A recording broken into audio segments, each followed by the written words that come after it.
기도는 우리 성도들에게 주어진 특권입니다. 그래서 하나님의 거룩하신 뜻을 기도를 통하여 우리가 구하고, 또 우리의 삶의 현장 속에서 이루어져야 할 그런 바램과 소원들을 하나님 앞에 아뢰일 수 있는 유일한 방법이 기도에 있습니다. 이 기도의 특권과 능력을 삶 속에서 누리며 사는 자만이 인생을 사는데 승리할 수 있는 줄로 믿습니다. 그래서 믿음의 길을 가는 사람 치고 이 기도의 응답을 받지 않기를 원하는 사람은 아무도 없는 것 같아요. 다 기도의 응답을 받기를 원합니다. 그렇죠? 근데 문제는 뭐냐면 기도 응답이 그렇게 쉽다 안 쉽다. 기도 응답이 참 이렇게 쉽지가 않습니다. 왜 그럴까요? 기도 응답이 참 기도만 하면 다 응답해 주시면 좋겠는데 어떨 땐 기도 응답이 잘 안 돼요. 두 가지 이유가 있어요. 기도 응답이 잘 안 돼요. 첫 번째로는 기도를 안 하기 때문입니다. 기도 안 하면 응답은 없다. 어떤 분들 가운데 이 절박한 문제를 가지고 기도 이렇게 부탁을 주변에 있는 분들한테 많이 하는 분이 있어요. 근데 정작 자신은 안 해. 이런 기도는 하나님이 응답을 안 해주세요. 자기도 기도를 안 하는데. 그러니까 기도를 해야 응답이 있습니다. 그러니까 응답받는 기도의 가장 첫 번째는 기도를 해야 된다. 그리고 두 번째 방법이 있어요. 기도 응답을 받는 방법. 그게 뭐냐면 기도 응답 받는 여러 가지 그 원리들을 잘 숙지해야 됩니다. 기도의 응답을 받는 원리들이 있어요. 그 원리가 오늘 실은 본문에 우리가 읽은 본문 속에서 나오고 있습니다. 예수님께서 여리고를 출발하셔서 예루살렘으로 올라가시는 도중에 소경 두 사람이 예수님이 지나가신다는 소식을 듣고 소리를 내어 외칩니다. 주여 우리를 불쌍히 여기소서, 다윗의 자손이여. 이 외침 앞에 주님께서 저들에게 주목을 하셨고요, 주목하신 후에 저들을 만지셔서 고쳐주셨습니다. 이 기적은 예수님이 공생의 기간 동안에 보여주신 마지막 기적이었습니다. 이 기적 이후에는 예수님이 이제 십자가에 달려 돌아가시고 부활승천하시는 그런 일들이 나옵니다. 물론 무화과 나무를 저주하신 사건이라든지 또 그 부활 이후에 이 제자들의 그 다락방에 그냥 막 공간을 뛰어넘어서 들어가신 이런 기적이라든지 그런 것들은 있지만, 실은 우리 인간을 위하여 베푸신 기적은 오늘 본문에 나오는 이 기적이 마지막입니다. 이 기적을 통하여서 주님께서 우리에게 한 가지 가르쳐 주시는 게 있어요. 뭐냐면 응답받는 기도의 원리를 가르쳐 주셨어요. 응답받는 기도. 오늘 본문에 보니까 몇 가지로 나눠 살펴볼 수 있는데요. 첫 번째로 응답받는 기도는 긍휼을 구하는 기도이다. 긍휼을 구해야 된다. 오늘 본문 30절로 다시 한번 돌아갑니다. 마태복음 20장 30절 보시면 이런 말씀이 기록되어 있습니다. 우리 같이 한 목소리로 합독하겠습니다. 소경 둘이 길가에 앉았다가 예수께서 지나가신다 함을 듣고 소리질러 가로되 주여 우리를 불쌍히 여기소서, 다윗의 자손이여 하니, 지금 소경 두 사람이 예수님께서 지나가신다는 소식을 듣고서 이렇게 소리를 쳤습니다. 주여 우리를 불쌍히 여기소서. 아마 이들은 예수님께서 이미 자기들 지역 오시기 이전에 저 북쪽 갈릴리 지역에서 수많은 사람들을 고쳐주셨음을 익히 들었던 것 같아요. 그도 그럴 것이 어떤 병고침의 은사라든지 이런 것들이 있으면 금방 소식이 퍼져나가잖아요. 예수님은 공생의 3년 기간 동안 죽은 자들을 살리셨어요. 3번이 나오는데 야이로의 딸을 고치셨어요. 야이로의 딸이 죽었는데 고쳐주셨어요. 나인성 과부의 아들을 고쳐주셨어요. 그리고 죽었던 나사로를 살려주셨어요. 이렇게 죽은 자들도 살아나는 기적의 역사를 주님이 하시니까 이게 소문이 안 퍼질래가 안 퍼질 수가 없죠. 이뿐이 아닙니다. 육체적으로 병이 들고 육체적으로 허약하고 또 태어날 때 혹은 나중에 어떤 사고에 의해서 장애로 사는 사람들, 이런 병든 자, 문둥병자, 중풍병자와 같은 수많은 사람들을 예수님이 만져주시고 선포하심으로 저들이 고침을 받았어요.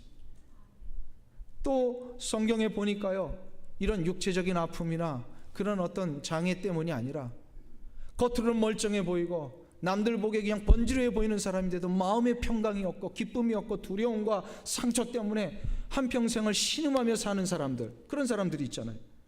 바로 이 삭개오와 마태와 같은 사람들, 이런 사람들이 예수님을 만나니까 치유함을 받은 거예요. 할렐루야.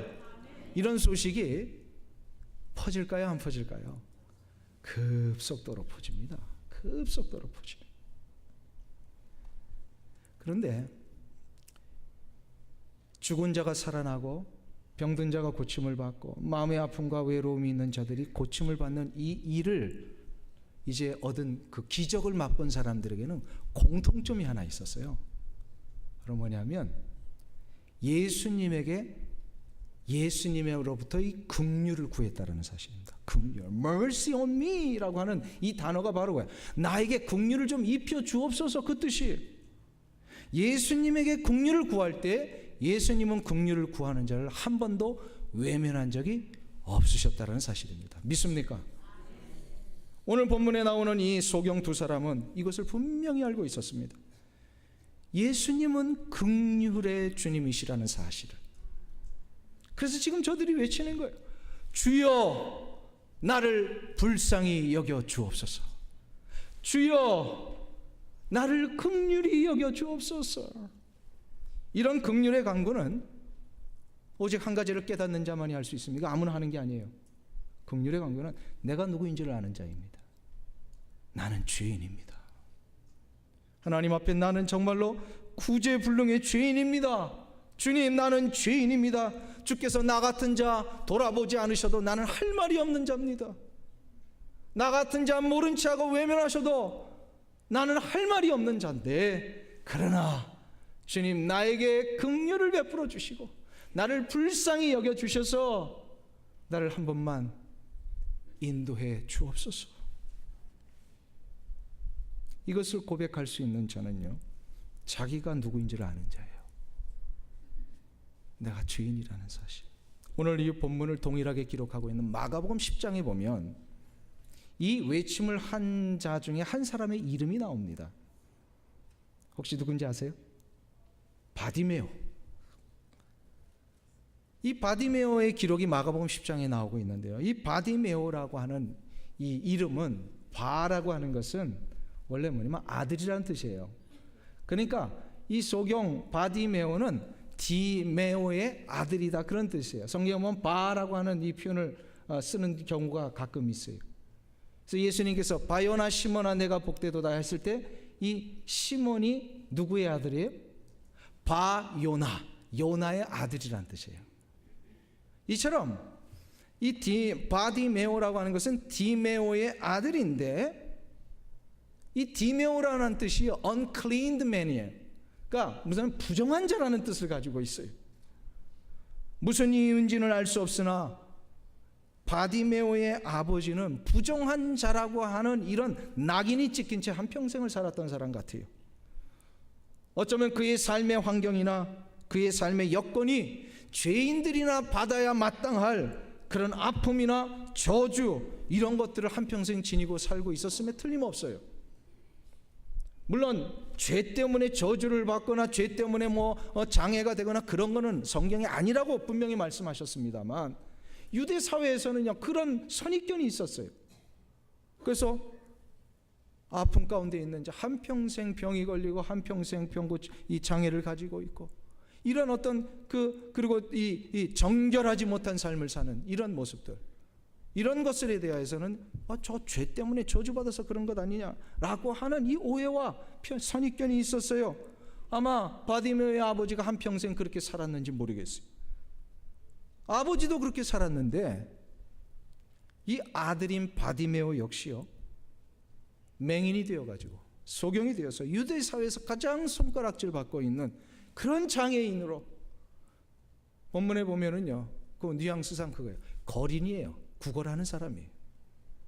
그러니 이 바디메오의 마음이 얼마나 힘들고 한평생 절망적이었겠습니까? 자기 자신의 처지를 보니까 분명히 자기 자신은 사람들의 선입견에 의하면 이건 저주받은 인생이에요. 이런 인생은 도저히 자기 힘으로는 헤어날 길이 없어요. 자기가 살 길은 바로 한 가지입니다. 하나님의 긍휼하심과 자비하심을 입는 겁니다. 그래서 고백한 거예요. 긍휼과 자비를 구하는 자는 내가 죄인이라는 걸 알아야 돼요. 나는 나 스스로 해결할 수 없는 자입니다. 그러니 내 살 길은 하나님의 긍휼과 자비하심 외에는 방법이 없습니다. 그래서 외친 거예요. 주여 나를 불쌍히 여겨 주옵소서. 나를 불쌍히 여겨 주옵소서.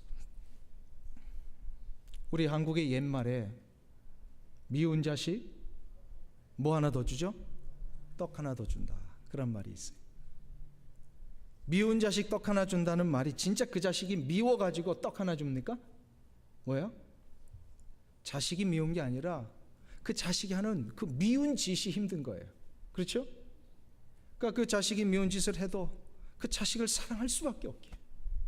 부모로서 이 긍휼이 일어나는 거예요. 미운 짓 하고 못된 짓 하고 더 남들보다 뒤처지고 부모의 마음대로 이렇게 쭉쭉쭉쭉 좀 뭐 이렇게 앞서 나가야 될 터인데 그러지 못하니까 어떻게 돼요?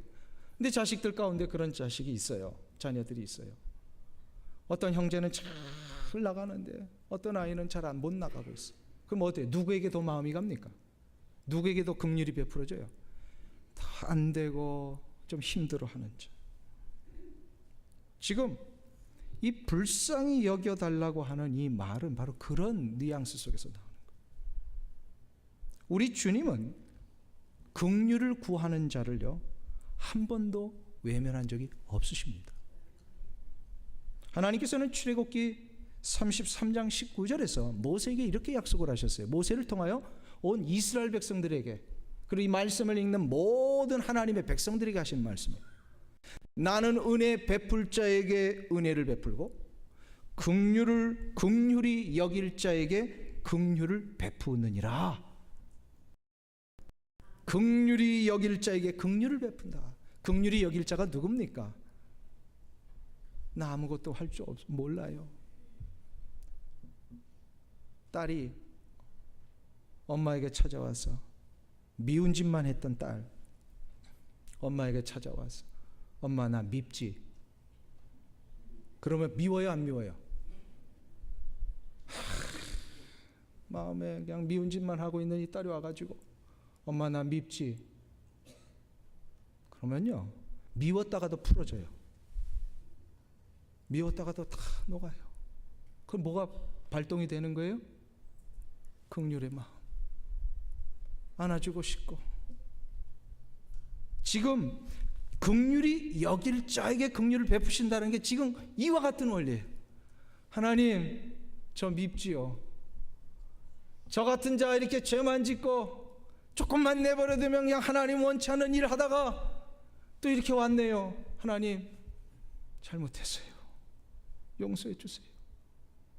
하나님 나 같은 자 그냥 내버려둬도 나 할 말 없고요. 나 이 아픈 거 고쳐주지 않으셔도 나 할 말이 없지만 하나님 한 번만 나에게 mercy on me, 나에게 긍휼을 입혀 주셔서 나의 문제를 한번 고쳐주시면 안 될까요? 바로 이 간구하는 것을 얘기를 합니다. 주여 우리를 불쌍히 여겨 주옵소서. 이 기도를 하는 자 우리 주님은 외면하지 아니하실 줄로 믿습니다.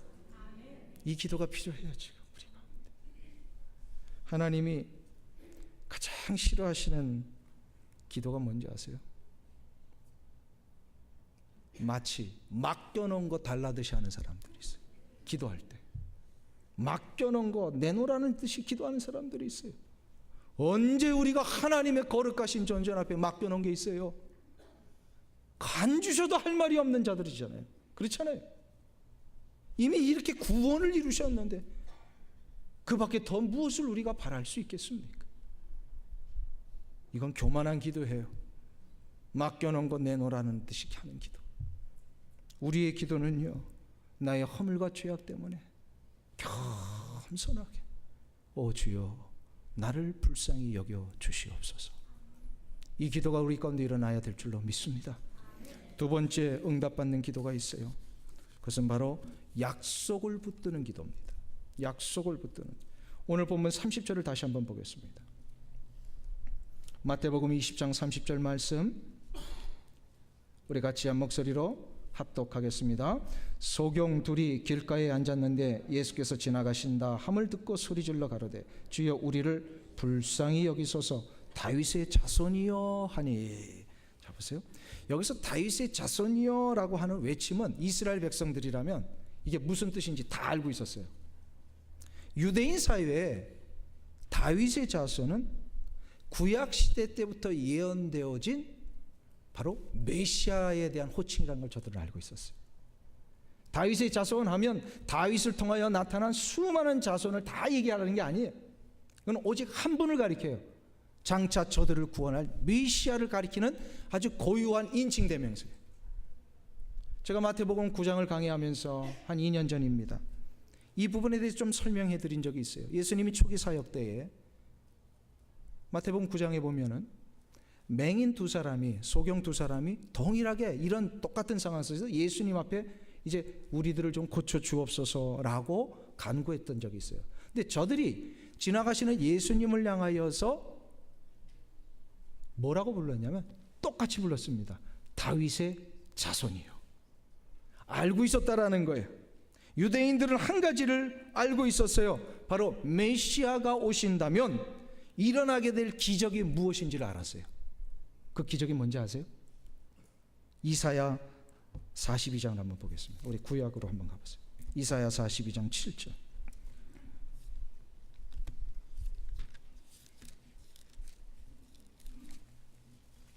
1016페이지에 있습니다. 이사야 42장 7절.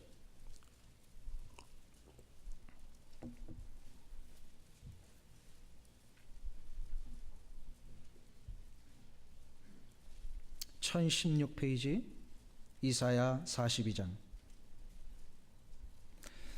우리 7절을 찾으셨으면 같이 한 목소리를 읽겠습니다. 내가 소경의 눈을 밝히며 갇힌 자를 옥에서 이끌어내며 흑암에 처한 자를 간에서 나오게 하리라. 아멘. 이스라엘 백성들은 이 말씀을요 그대로 다 믿고 있었어요. 메시아가 오시면 소경이 눈을 밝혀줘요. 뭐죠? 맹인이 눈을 뜨는 이 기적이 일어나게 된다는 것을 저들은 알고 있었어요. 또 갇힌 자들이 옥에서 해방되는 역사가 있다는 걸 알고 있었어요. 흑암에 처한 자들이 그 흑암에서 나와서 생명의 빛으로 들어간다는 것을 저들은 알게 되었습니다. 메시아가 오시면 눈먼 자가 밝히 보게 된다는 이 예언, 물론 이 예언은 나중에 신약에 오실 우리 주 예수 그리스도의 어떤 어둠과 절망 가운데 있던 자들이 이제 밝히 생명의 눈으로 보게 된다라는 그런 영적인 해석이기도 하지만 실질적으로 이건 말씀 그대로 문자 그대로 이루어지는 예언이었어요. 그래서 이 예언을, 눈먼 자가 보게 된다는 이 예언을 가장 절박하게 기다리는 사람들이 누굴까요? 예수님 당시에 눈이 멀어서 한평생 눈 뜨지 못하고 바깥에 있는 것을 하나도 보지 못하는 소경들, 오늘 본문에 의하면 바디메오 같은 이런 맹인들, 이런 분들이 이 말씀을 가장 절실하게 붙들고 살지 않았겠습니까? 오늘 본문에 나오는 바디메오 같은 사람이 계속해서 소식을 듣습니다. 저 갈릴리 북부에서부터 예수님이 병든 자들을 고쳐주시고 눈먼 자를 뜨게 하셨더라. 와우, 이거는 메시아이심에 틀림없구나. 그는 알았어요. 메시아가 오시면 일어날 기적의 증거가 바로 이거잖아요. 바디메오는 아마 기다렸던 것 같아요. 때가 되면 예수님이 저 갈릴리 지역에서부터 지금 예루살렘으로 올라오시는 이 길목에 드디어 예수님이 오신다는 이 소식을 듣고 자기 앞을 지나가시는 이 상황 앞에 이 기회를 놓칠 수가 없었어요. 그래서 그는 결심했습니다. 주님을 향하여 외쳤습니다. 다윗의 자손이여. 바로 무슨 얘기입니까? 지금 내 앞에 지나가시는 예수님 그분이 바로 이사야 42장 7절에 예언된 그 메시아임을 나는 믿습니다. 놀라운 고백 아닙니까? 놀라운 고백 아니에요.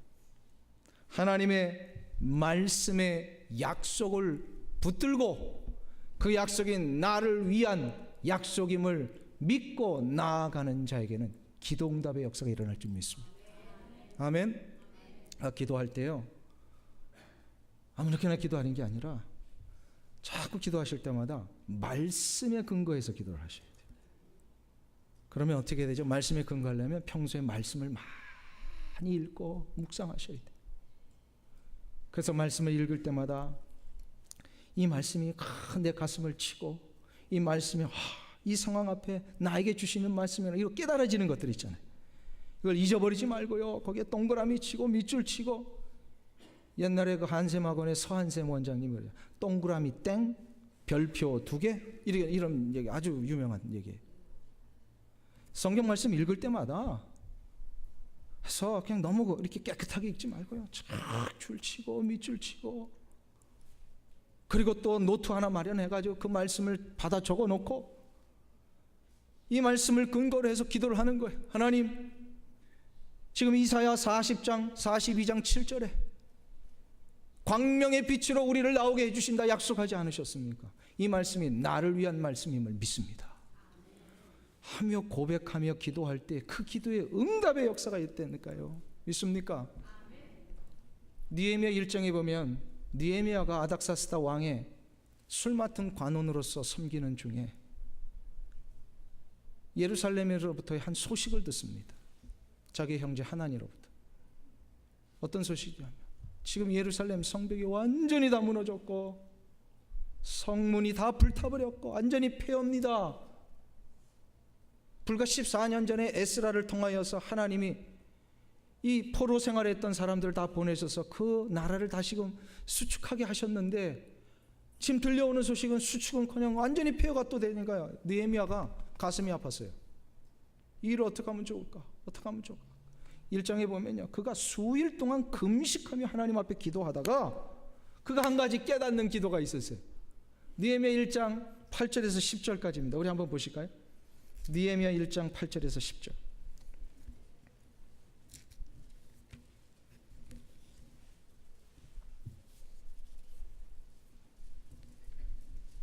(726페이지) 느헤미야 1장 8절에서 10절까지 말씀.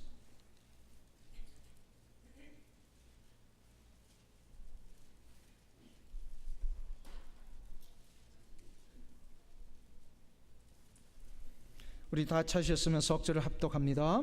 옛적에 주께서 주의 종 모세에게 명하여 가라사대 만일 너희가 범죄하면 내가 너희를 열국 중에 흩을 것이요 만일 내게로 돌아와서 내 계명을 지켜 행하면 너희 쫓긴 자가 하늘 끝에 있을지라도 내가 거기서부터 모아 내 이름을 두려고 택한 곳에 돌아오게 하리라 하신 말씀을 이제 청컨대 기억하옵소서. 이들은 주께서 일찍 큰 권능과 강한 손으로 구속하신 주의 종이요 주의 백성이니이다. 아멘.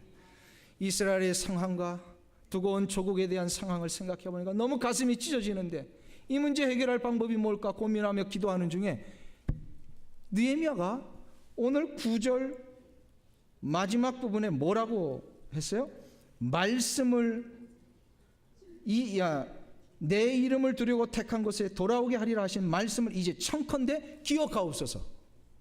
모세를 통하여서 하나님 이런 약속의 말씀 주시지 않았습니까? 하나님 그 말씀을 기억해 주옵소서. 무슨 얘기입니까? 내가 이 말씀 잊지 않고 기억하오니 주여 이 말씀을 이루어 주시옵소서. 그런 얘기예요. 모세가 무슨 약속을 하나님을 통하여서 무슨 약속을 받았는지 아세요? 그 약속의 말씀이 신명기 30장에 나와요. 한번 앞으로 가보세요. 신명기 30장.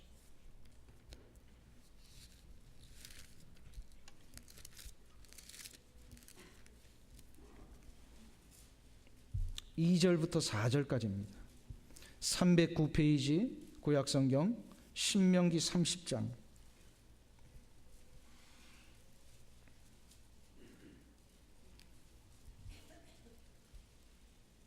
309페이지 신명기 30장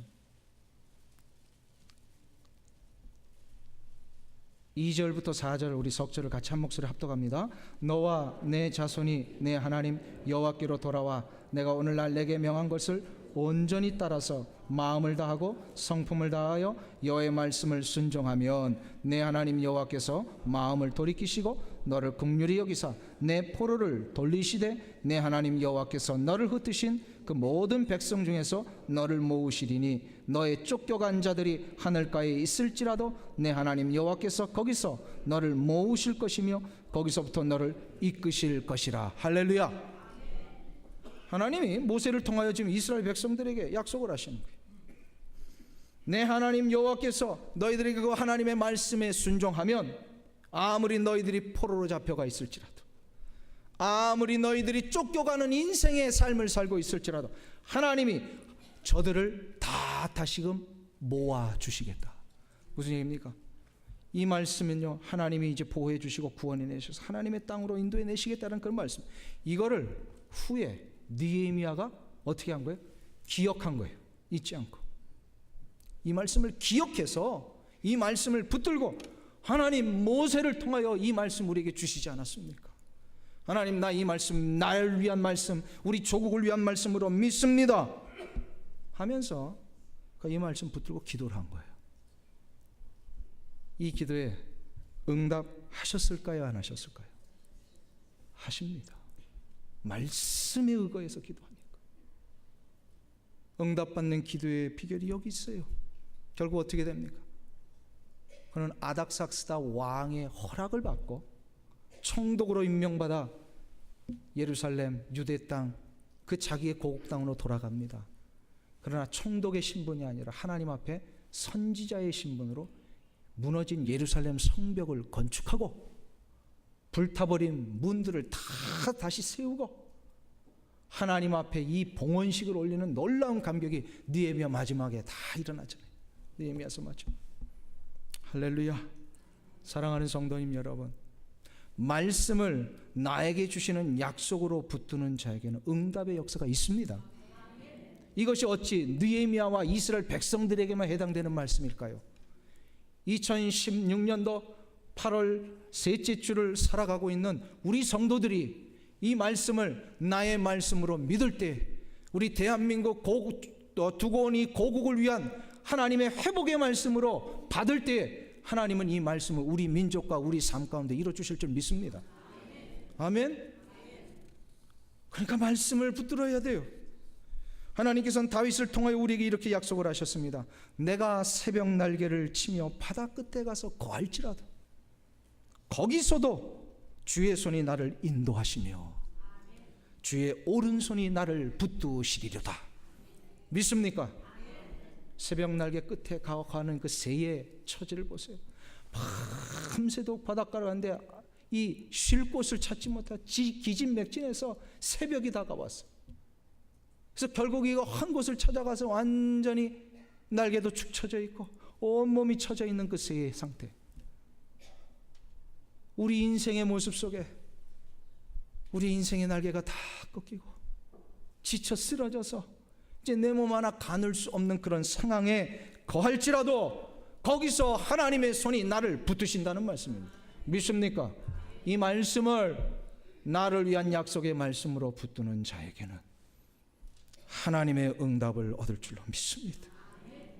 그래서 시편 50편에 보면 이 다윗이 그 고백하잖아요. 감사로 하나님께 제사를 드리며 지존하신 이에게 내 소원을 갚으며 환난 날에 나를 부르라. 내가 너를 건지리니 내가 나를 영화롭게 하리로다. 환난 날에 나를 부르라. 여러분의 인생에 어떤 환난이 있으십니까?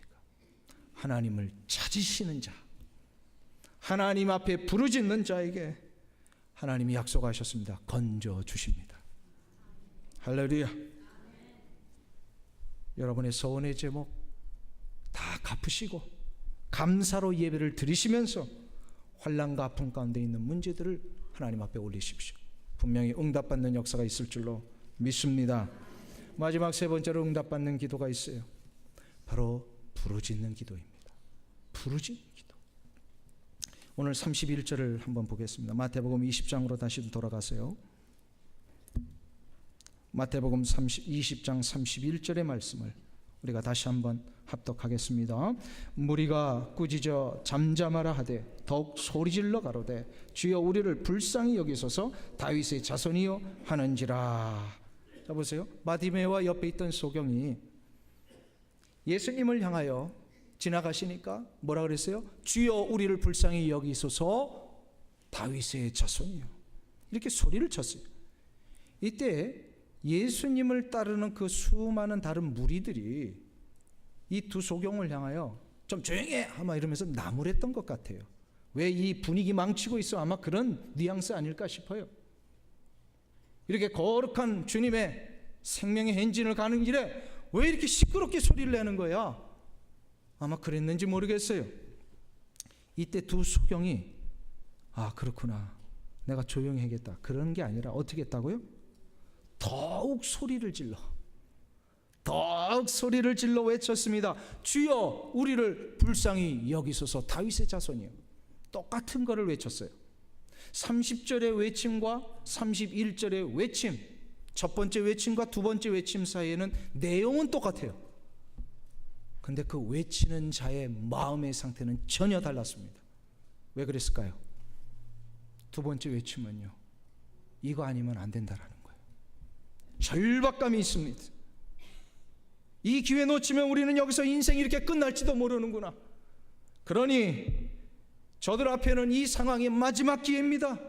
마지막 기회 앞에 이걸 놓칠 수 없는 자들은 어떻게 하죠? 사생결단하는 겁니다. 죽으면 죽으리라. 기도에 부르짖는 기도는요, 사생결단의 기도예요. 죽음을 각오하는 기도.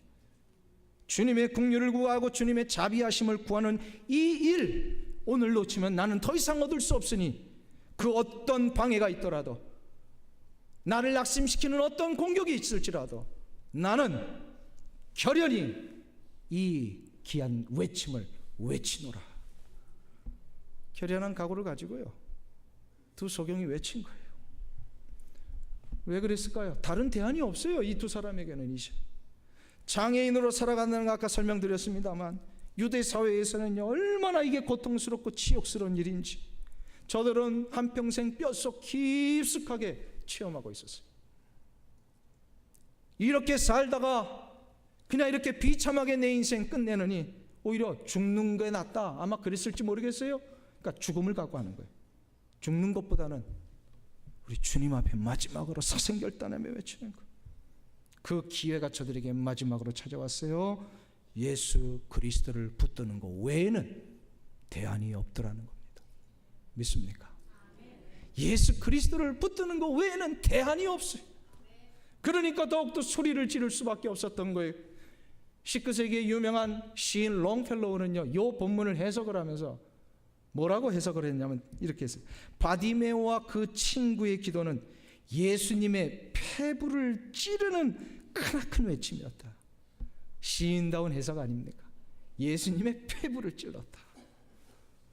어느 누구든지 간에 자신을 향하여서요, 이 폐부에 찔리는 듯한 이런 간절함이 오잖아요. 보게 되어 있습니다. 예수님이 그들을 보았어요. 이러한 결단의 기도가 이루어질 때 응답되는 줄 믿습니다. 이런 결단의 기도를 한평생 하셨던 분이 계세요. 지금은 돌아가셨습니다만,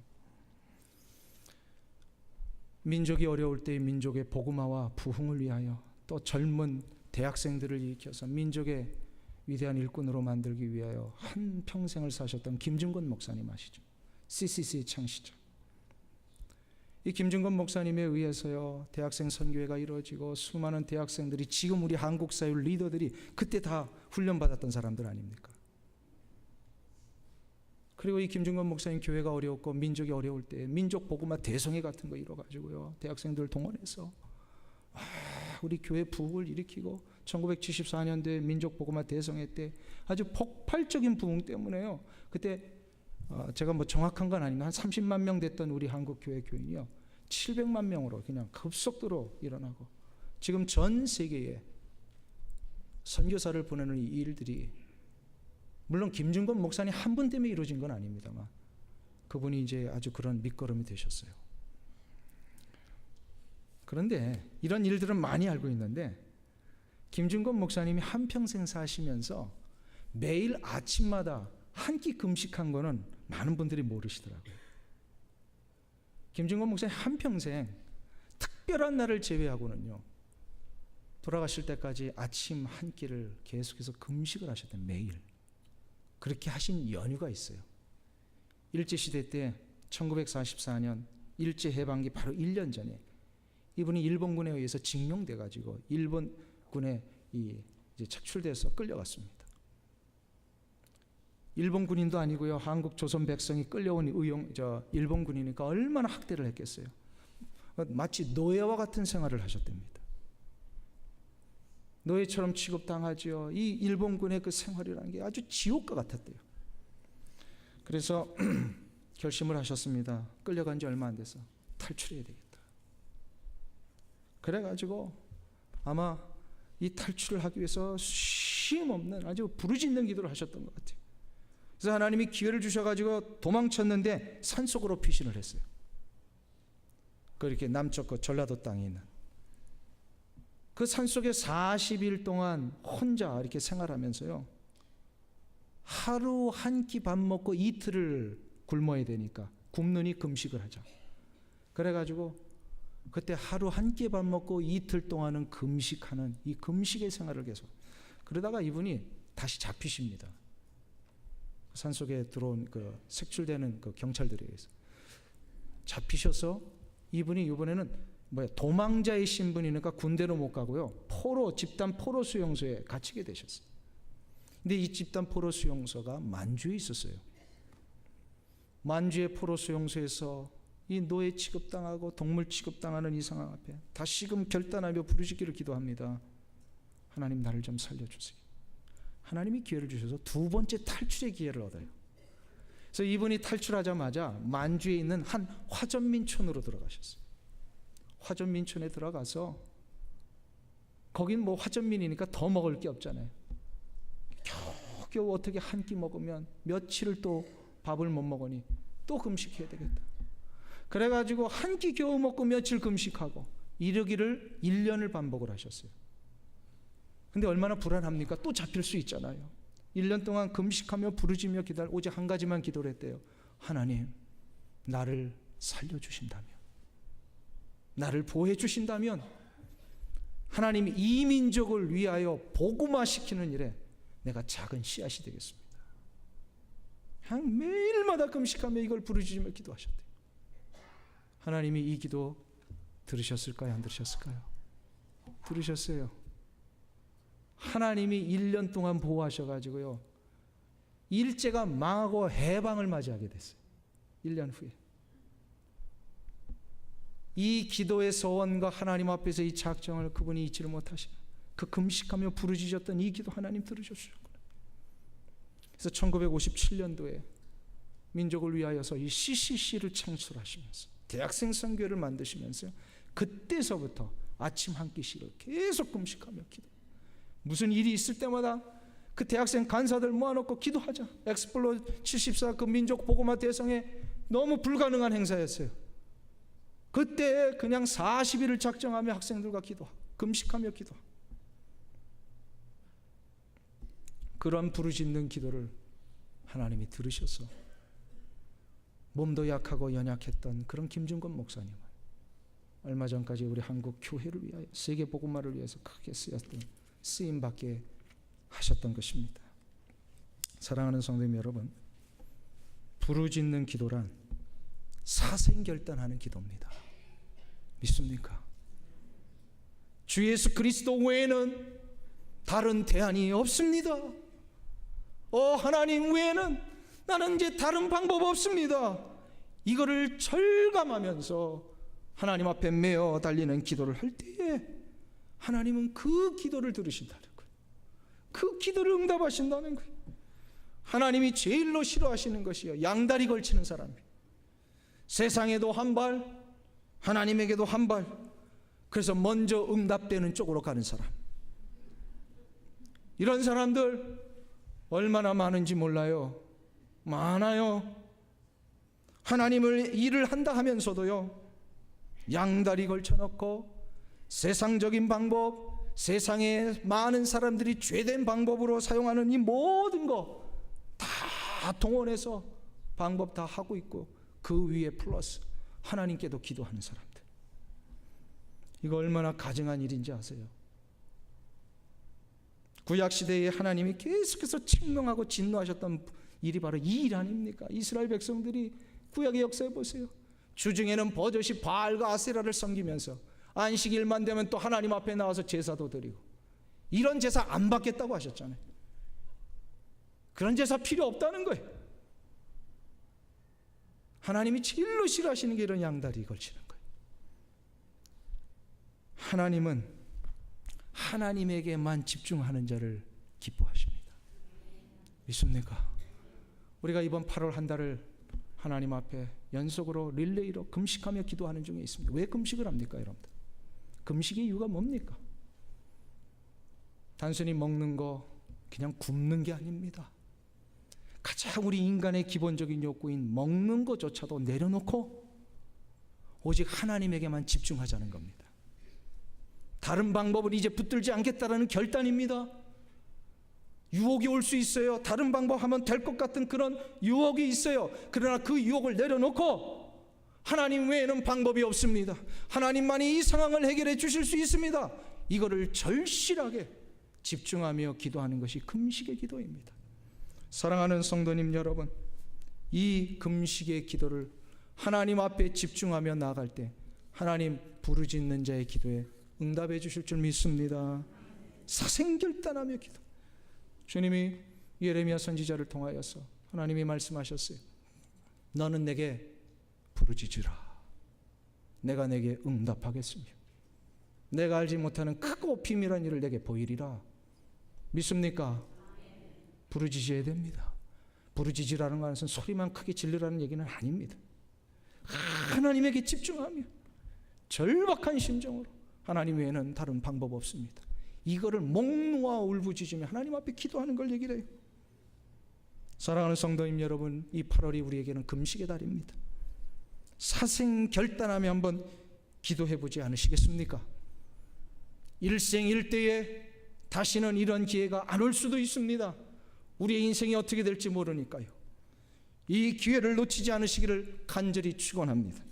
부르짖는 기도를 통하여 하나님의 그 역사하심과 놀라운 응답하심의 역사를 여러분의 삶에, 여러분의 가정에, 우리 교회 안에 누리며 체험하시는 이 은혜가 있기를 간절히 축원합니다.